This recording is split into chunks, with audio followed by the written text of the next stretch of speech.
Et je reviens pour votre horoscope pour mars. Là, c'est pas semaine, c'est le mois complet pour les taureaux. Voyons ce que j'ai à vous transmettre.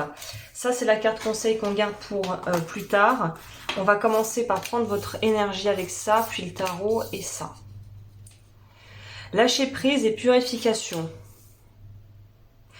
Là, il y a un truc qui vous plaît pas, les taureaux, j'ai l'impression. Il y a un truc qui vous secoue un peu. Là, on est obligé d'aller peut-être dans... on peut pas faire comme d'habitude. Donc là, je sens que vous êtes un peu frustré ou un peu énervé parce que c'était pas ça que vous vouliez. C'est un peu comme si vous commandez un plat au restaurant, le serveur se trompe dans la commande et vous recevez un plat et c'était pas ça qu'on voulait. Donc il y a un peu d'énergie de déception dans le sens où non mais attendez, c'était pas du tout ça que j'ai commandé en fait. Et vous vous retrouvez avec un plat que vous ne voulez pas. Ok.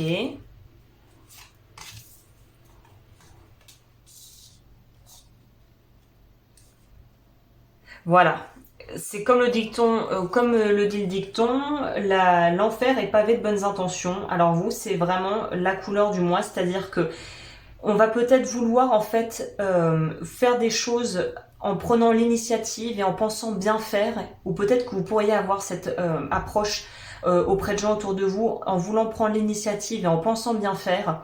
Et en fait, vaut mieux peut-être demander à la personne concernée ou être très au clair avec les gens qui voudraient choisir en gros en donnant votre accord pour des choses où mais oui bien sûr qu'elle va accepter et en fait bah non peut-être que vous auriez pas du tout accepté, que ça vous intéresse pas du tout, que ça va peut-être même empiéter sur des projets que vous aviez et du coup c'était pas du tout ça le plan et vous ne vouliez pas de ça et on vous a imposé quelque chose.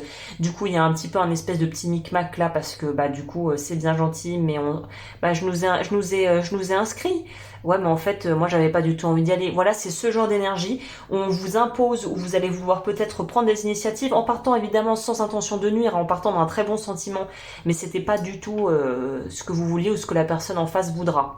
Donc, j'ai envie de vous dire, vérifiez bien avant de vous engager dans des dans des prises d'initiative par rapport à vous ou par rapport à des gens qui finalement n'étaient pas les si bienvenus. Ouais, il y a un truc qui va vous faire décoller le cerveau là. Je sais pas ce que c'est parce que chacun a une vie qui lui est propre. Hein. Chaque taureau ne vit pas exactement la même chose à l'identique. Mais là, il y a vraiment un truc qui va vous faire vriller. Je vais complémenter.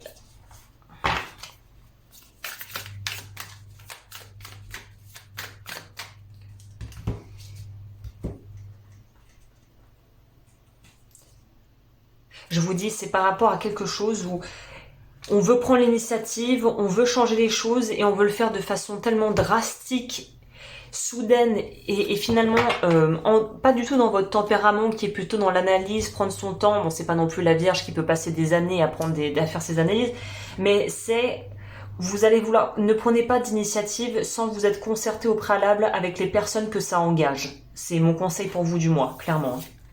L'aigle, je prends de la hauteur et observe la situation avec recul. Donc là, on vous dit n'agissez pas à l'impulsion, réfléchissez avant de faire quoi que ce soit. En gros, c'est vraiment ça. Si on nous dit qu'il faut que vous preniez de la hauteur, c'est que vous êtes en plein dedans. Et si vous êtes en plein dedans, vous allez avoir la vision entonnoir où vous n'allez pas voir les choses clairement. Donc là, peut-être même que demander conseil à quelqu'un d'extérieur et de neutre pourrait être une très bonne initiative. Voilà les taureaux, si vous voulez la partie sentimentale, et ben vous la retrouverez sur Patreon avec les horoscopes sentimentaux pour Mars. D'ici là, prenez soin de vous.